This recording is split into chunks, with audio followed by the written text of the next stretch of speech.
Hey heroes and விஜிலண்டிஸ் நான் தான் அவங்க அது ஜூட்ஸு கைசன் சீசன் 3 பார்த்தீங்கன்னா ஆரம்பிச்சிடுச்சு. ஸோ இதில் இந்த ஜுஜுட்சு கைசன்லேயே ரொம்ப ஒரு முக்கியமான மெயின் 3 கிளான்ஸ் இருக்குது. அதில் ஒரு மேஜரான அதிகமாக நமக்கு காட்டப்பட்ட கிளான் அப்படின்னு கேட்டிங்கன்னா ஜெனின் கிளான் தான். ஜெனின் கிளான் தான் அதிகமாக காட்டப்பட்டது. அண்ட் ஜெனின் கிளான் மெம்பர்ஸை தான் நம்ம அதிகமாக இந்த சீரீஸ்லேயே பார்த்துருப்போம். ஒரு கிளானோட அதிகமான மெம்பர்ஸை நம்ம பார்த்ததுன்னா இதுதான். காமோ கிளான்லேருந்து நம்ம கம்மியான நாட்கள் தான் பார்த்துருப்போம். கோஜோ கிளான்லேருந்து கோஜோ சட்ரோவை தவிர நம்ம யாரையுமே பார்த்ததில்ல. ஆனால் அதிகமான மெம்பர்ஸை நம்ம ஜெனின் கிளானில் தான் பார்த்துருக்கோம். ஸோ ஜெனின் கிளானில் பார்த்தீங்கன்னா இருக்கிறதுலே ஒரு முக்கியமான டெக்னிக்ஸ் நிறையவே இருந்துட்டு கோஜோ கிளானுக்குலாம் லிமிட்லெஸ் சைஸ் 6 சைஸ், காமோ கிளானுக்கு பிளட் மேனிப்புலேஷன். ஆனால் இந்த ஜெனின் கிளான்குள்ள பார்த்தீங்கன்னா மல்டிபிள் டெக்னிக் இருந்துட்டு இருக்கு. மொத்த கிளானுக்கு ஒரே டெக்னிக் கிடையாது. இந்த கிளானுக்குள்ள இருக்கிறவங்களுக்கே ஒவ்வொருத்தவங்களுக்கும் டிஃப்ரெண்ட் கர்ஸ் டெக்னிக்ஸ்லாம் இருந்துட்டு இருக்கு. அந்த மாதிரி அந்த கர்ஸ் டெக்னிக்ஸ்லாம் என்னென்ன, யாருக்கு என்னென்ன டெக்னிக் இருக்கு, அண்ட் ஜெனின் கிளானோட பவர்ஸ்லாம் என்ன அப்படின்றத இந்த வீடியோவில் நம்ம பார்க்க போகிறோம். ஆக்சுவலி அடுத்துமே ஒரு வீடியோ பிளான் பண்ணியிருக்கேன். மாக்கி அந்த மொத்த கிளானையுமே கொன்னா அப்படின்றத அது வந்து கொஞ்சம் டீட்டெயிலாகவே நம்ம இன்னொரு வீடியோவில் பார்த்துருவோம். ஜெனின் கிளானில் இருக்கிறவங்களோட கர்ஸ் டெக்னிக்ஸ்லாம் என்னென்ன அப்படின்றத பார்த்துடலாம். ஸ்டார்டிங் வித் பார்த்தீங்கன்னா ப்ரொஜெக்ஷன் சாசரி. இது வரைக்கும் 2 பேர் தான் யூஸ் பண்ணுற மாதிரி நம்ம சீரீஸில் பார்த்துருப்போம். ஒன்று நோபிட்டா ஜெனின், இன்னொன்று நவயா ஜெனின். நோபிட்டா ஜெனின் தான் கிளான் லீடர், அவர் பையன் தான் நவயா ஜெனின். ஸோ அவங்க 2 பேருக்குமே இருக்கிறது சேம் பவர் தான், projection sorcery. So projection sorcery என்னடா அப்படின்னு கேட்டிங்கன்னா இந்த அனிமேஷனே நம்ம எக்ஸாம்பிளாக எடுத்துக்கலாமே. உதாரணத்துக்கு பார்த்தீங்கன்னா ஒரு அனிமேஷன் அப்படின்றது 24 ஃப்ரேம்ஸ் பெர் செகண்ட் தான். ஸோ 24 ஃப்ரேம்ஸை ட்ராயிங்காக வரைஞ்சி அது ஒரு செகண்டுக்குள்ளே பார்த்தீங்கன்னா அப்படியே ஒரு ஃப்ளோவாக ஓட விட்டு அதை நமக்கு ஒரு அனிமேஷனாக கொடுக்குறாங்க. ஸோ இதுதான் ஃப்ளோ ஆஃப் அனிமேஷன். அந்த 24ன்றதை சில நேரம் 48 மாற்றுவாங்க. 96 ஃப்ரேம் பெர் செகண்ட் அந்த அனிமேஷன்லாம் இருக்குது. அதனால தான் நமக்கு அந்த அனிமேஷன்லாம் ரொம்ப ஸ்மூத்தாக ரன் ஆகிட்டு இருக்கோம்.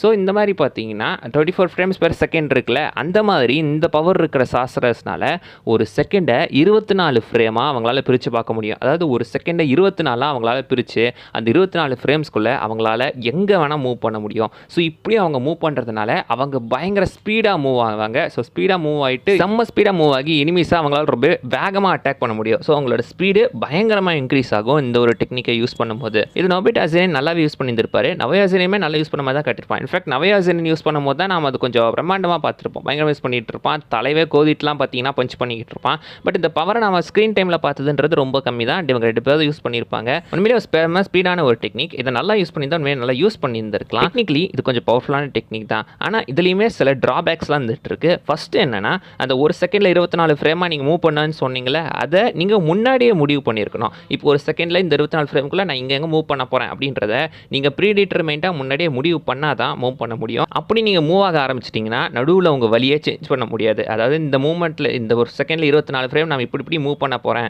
அப்படின்றத ப்ரீடிட்டர்மெண்ட்டாக பண்ணிட்டீங்கன்னா அதுக்கப்புறம் நடுவில் உங்களால் வேறு அந்த ஆக்ஷனை சேஞ்ச் பண்ணவே முடியாது அந்த ஒரு செகண்டுக்குள்ளே. சரி, இப்படி சேஞ்ச் பண்ணால் என்ன ஆகும் அப்படின்னு கேட்டிங்கன்னா நீங்கள் அப்படியே ஃப்ரீஸ் ஆயிடுவீங்க. அனிமேஷன் ஃப்ரேம் அப்படியே ஃப்ரீஸ் ஆகும். அந்த மாதிரி பார்த்தீங்கன்னா நீங்கள் ஃப்ரீஸ் ஆயிடுவீங்க, கிட்டத்தட்ட ஒரு கிளாஸ் டோருக்குள்ளே மாட்டின மாதிரி. ஸோ ஒரு டெக்னிக், இந்த டெக்னிக்கை ஆரம்பிச்சிட்டிங்கன்னா நடுவில் எங்கேயுமே நிறுத்தக்கூடாது, அப்படியே போக போயிட்டே இருக்கணும். ஸோ அப்படி நீங்கள் ட்ரை பண்ணிட்டே இருந்தீங்கன்னா லைக் ஒரு செகண்டுக்கு 24 ஃப்ரேமா அடுத்தடுத்த செகண்டுக்கு அப்படியே அந்த டெக்னிக்கை யூஸ் பண்ண உங்கள் ஸ்பீடும் ஸ்ட்ரென்த்தும் கிராஜுவலாக பில்டப் ஆகிட்டே இருக்கும். அப்சல்யூட்லி அது கர்ஸ் எனர்ஜி கண்டிப்பாக செலவாகும் தான். பட் யூஸ் பண்ண உங்கள் ஸ்பீடு அப்படியே பில்டப் ஆகிட்டே இருக்கும். அண்ட் இந்த ஒரு டெக்னிக்கை நீங்கள் யூஸ் பண்ணுறது மூலமாக நீங்கள் யாரையாச்சும் தொட்டிங்க அப்படின்னு வச்சுக்கோங்களேன், அவங்களையுமே அந்த ஃப்ரேம்குள்ளே உங்களால் ஒரு செகண்ட் மாட்ட வைக்க முடியும். ஏன்னா இப்போ இந்த ப்ரொஜெக்ஷன் சாஸ்திரியை யூஸ் பண்ணி நீங்கள் ஒருத்தர் இந்த மாதிரி 24 ஃப்ரேம்ஸ்க்குள்ளே ஒருத்தர் இப்படி போகணும் அப்படின்னு நீங்கள் ஃபிக்ஸ் பண்ணி ஒருத்தரை டச் பண்ணிட்டீங்கன்னா அவங்க மூவ் ஆகணும். சப்போஸ் அப்படி அவங்க மூவ் ஆகலைன்னா அவங்களுமே அந்த மாதிரி ஃப்ரீஸ் ஆயிடுவாங்க கண்ணாடியில். ஸோ அந்த ஒரு செகண்டுக்குள்ளே நீங்கள் அவங்கள பார்த்தீங்கன்னா அடித்து பயங்கரமாக காயப்படுத்தி விட்டுறலாம். ஆர் ஒரே அடியில் கூட அந்த எனிமியை நீங்கள் டிஃபீட்டும் பண்ணிடலாம். அதுக்காக இது ஒரு பயங்கர பவர்ஃபுல்லான டெக்னிக் சொல்ல முடியாது. ஏன்னா இது ஃபிசிக்ஸோட லாவையும் மீறி செயல்படாது அப்படின்றதையுமே மென்ஷன் பண்ணியிருந்திருக்காங்க. உதாரணத்துக்கு பார்த்தீங்கன்னா நம்ம ஃப்ளாஷ் எப்படி இந்த அவரோட அந்த ஸ்பீடான பவர் வச்சு டைம் ட்ராவல் பண்ணுவார், ஃபேஸிங்லாம் பண்ணுவார்ல, அதெல்லாம் இந்த பவர் வச்சு பண்ண முடியாது. ஜஸ்ட் ஓவர் ஸ்பீட் அண்ட் பார்த்தீங்கன்னா ஒரு செகண்ட் 24 ஃப்ரேம் பிரித்து பார்க்குறது, அதுதான் இந்த பவர். பட் உண்மையிலே கொஞ்சம் வித்தியாசமான ஒரு காம்ப்ளெக்ஸான ஒரு பவர் தான். கொஞ்சம் காம்ப்ளெக்ஸாக கொடுக்க ட்ரை பண்ணியிருக்காங்க. முடிஞ்சால் இதுக்கே நம்ம ஒரு தனி வீடியோ போட பார்க்குறேன். அடுத்து 2வது டெக்னிக் கன்ஸ்ட்ரக்ஷன் டெக்னிக். ஸோ இதை பார்த்தீங்கன்னா நம்ம மாய்ஸின் யூஸ் பண்ணுற மாதிரி பார்த்துருப்போம். அவள் ஒரு கன் வச்சு யூஸ் பண்ணிட்டு இருப்பா. இதுக்கு கன் தான் ஆப்ஜெக்ட்டும் கிடையாது, வேறு என்ன வேணால் யூஸ் பண்ணிட்டு இருக்கலாம்.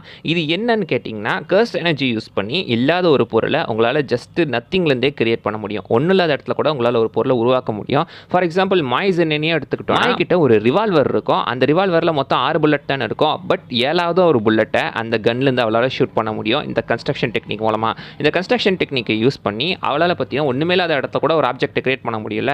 ஸோ 6 புல்லட் மட்டுமே இருக்கிற இடத்துல 7வது ஒரு புல்லட்டையுமே அவள் கர்ஸ் டெக்னிக்கை வச்சு அவளால் உருவாக்க முடியும். இதுவுமே ஒன்றும் அவள் ஈஸியான டெக்னிக்லாம் கிடையாது. இதை யூஸ் பண்ணுறதுக்குமே நிறையவே கர்ஸ் எனர்ஜி செலவாகும். எந்த அளவுக்குனா மாயால பார்த்தீங்கன்னா ஒரு நாளைக்கு ஒரு புல்லட்டை தான் அந்த மாதிரி உருவாக்கவே முடியும். ஸோ இதுதான் பார்த்தீங்கன்னா கன்ஸ்ட்ரக்ஷன் டெக்னிக். கொஞ்சம் ஒரு சிம்பிளான டெக்னிக் தான். பட் மேபி நிறைய கர்ஸ் டெக்னிக் நிறைய கர்ஸ் எனர்ஜி இருந்தால் இது இன்னுமே கூட இப்போ நல்லா பவர்ஃபுல்லாக யூஸ் பண்ணிருக்கு. அடுத்ததாக பார்த்தீங்கன்னா ராண்டாசெனின். ஸோ ராண்டாசெனினை பற்றி சொல்லணும்னா இப்போ பார்த்தீங்கன்னா ரீசெண்டாக 4வது எபிசோடில் தான் காட்டியிருப்பாங்க. த ஹே அப்படின்னு சொல்ல போகிற ஒரு குரூப் இருப்பார். இந்த ஹே குரூப்ன்றது என்னன்னு பார்த்தீங்கன்னா ஜெனின் கிளானில் இருக்கக்கூடிய ஸ்ட்ராங்கஸ்ட் மெம்பர்ஸ் எல்லாம் சேர்த்து ஒரு குரூப்பாக ஃபார்ம் பண்ணியிருப்பாங்க.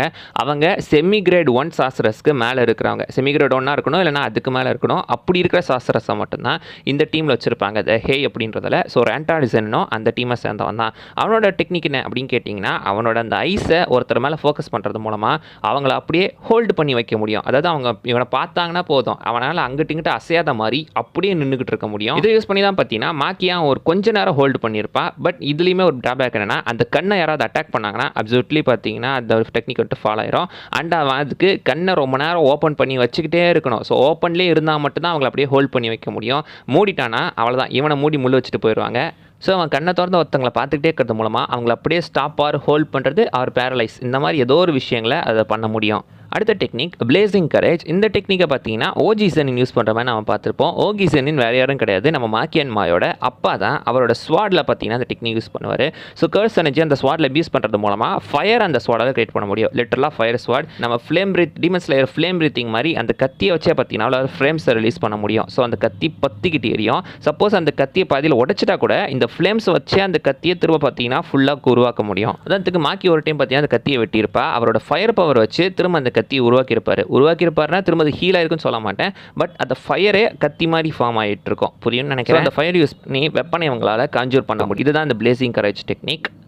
அடுத்ததான் நம்ம சோஜிரோ செனின். ஸோ சோஜிரோ செனின் இவரோட டெக்னிக் என்னென்னா அவரோட பவரை யூஸ் பண்ணி தன் நேரத்துலேருந்து பார்த்தீங்கன்னா 2 கையை வர வைக்க முடியும். அது அப்படியே ஒரு ஆளை அடித்து பார்த்தீங்கன்னா க்ளோஸ் பண்ணிட முடியும். இப்படி தான் நமக்கு காட்டியிருக்காங்க. இது மோர்லைக்கு ஒரு எர்த் பெண்டர் பவர் மாதிரி தான் நான் நினைக்கிறேன். திங்க ஒரு ஆளை தரையை கண்ட்ரோல் பண்ண முடியும் அப்படின்னு தான் நினைக்கிறேன். அவரோட டெக்னிக்கை நம்ம ஃபுல் ஃப்ளெஜ்டாக பார்க்கல, ஒரு டைம் மட்டும் தான் யூஸ் பண்ணுறாம நம்ம பார்த்துருப்போம். அந்த டைமில் கூட அவரோட கையை யூஸ் பண்ணி மாக்கியை உள்ளுக்குள்ளேயே அந்த கையில் அடைச்சி வைக்க தான் அவர் ட்ரை பண்ணிட்டு இருப்பார். பட் இப்படியே மாக்கி எஸ்கேப் ஆயிருப்பா. இவர் பவரை இந்த மாதிரி ஒரு கை உருவாக்குறது மட்டும்தான் அப்படி மாதிரி காட்டியிருக்காங்க.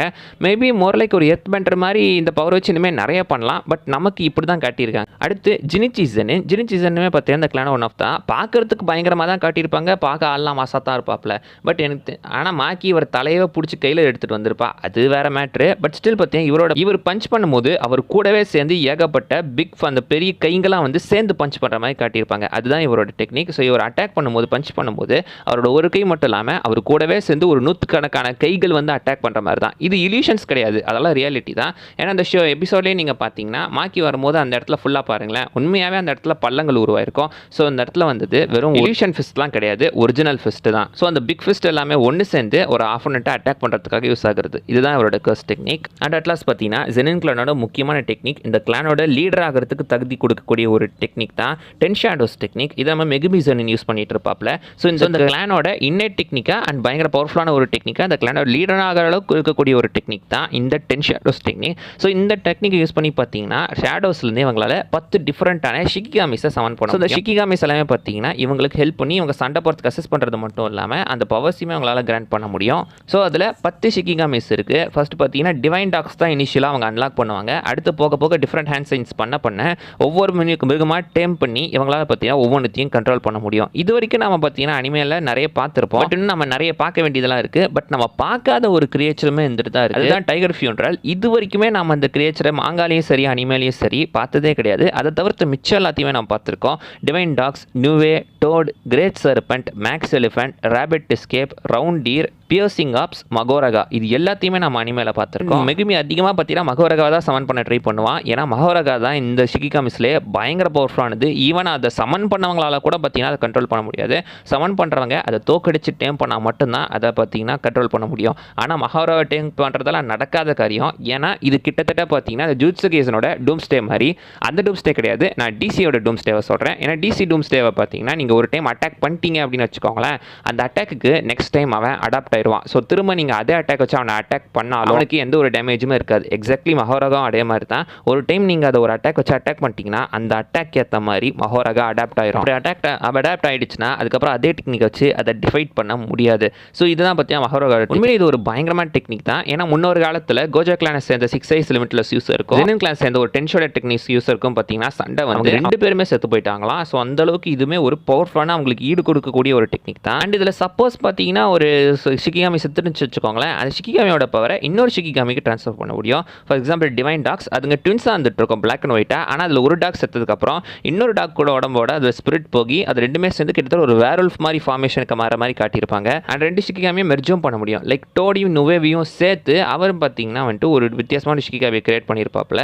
அண்ட் நம்ம சுக்குனா பார்த்தீங்கன்னா ஆக்சுவலி மாங்காவில் வந்து இந்த டோட்டாலிட்டி அப்படின்னு ஒரு டெக்னிக்கை யூஸ் பண்ணி பீஸ்ட் அகிட்டோன்ற ஒரு மாஸ்டரை கிரியேட் பண்ணியிருப்பான் டிஃப்ரெண்ட்டாக. ஸோ மகாராகாவுக்கு பக்கத்தில் நிற்கிற மாதிரி. ஸோ இந்த மாதிரி மல்டிபிள் ஷிகிகாமிஸை சமன் பண்ணி அதை மிக்சிங்கும் பண்ண முடியும். இந்த மாதிரி ஒரு டிஃப்ரெண்ட்டான பவர்ஃபுல்லான ஒரு டெக்னிக்ஸ்லாம் அவங்களுக்கு இருந்துட்டு இருக்கு.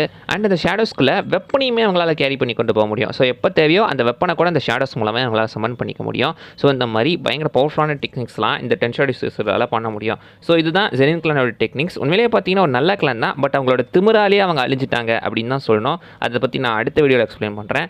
அண்ட் அவள் தான் இந்த வீடியோலாம் சொல்ல வந்தது. அதை விஷயம் மிஸ் பண்ண நீங்கள் கமெண்ட் பண்ணுங்க பார்க்கலாம். அண்ட் அடுத்த வீடியோவில் பார்க்குற வரைக்கும் பை பாய்.